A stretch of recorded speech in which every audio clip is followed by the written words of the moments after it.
В последнее время я часто задумываюсь о важности гармонии в нашем теле, которого часто не бывает в силу болезней, либо в силу большого веса, либо каких-то болей, которые присутствуют в нашем теле.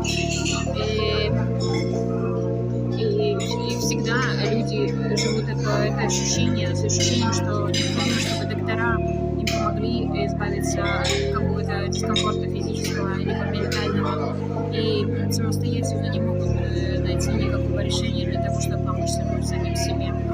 Это нормально, поскольку мы все привыкли доверять докторам и при необходимости обращаться к их помощи.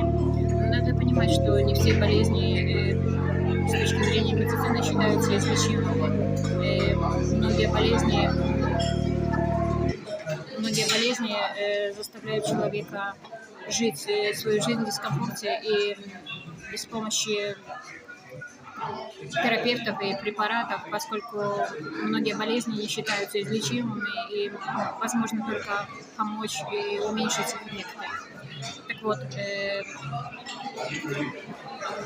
я пришла к выводу, что многие болезни возможно, если найти их корень, их искоренить, и методы совершенно другие, они отличаются от того, что говорит на традиционной медицине.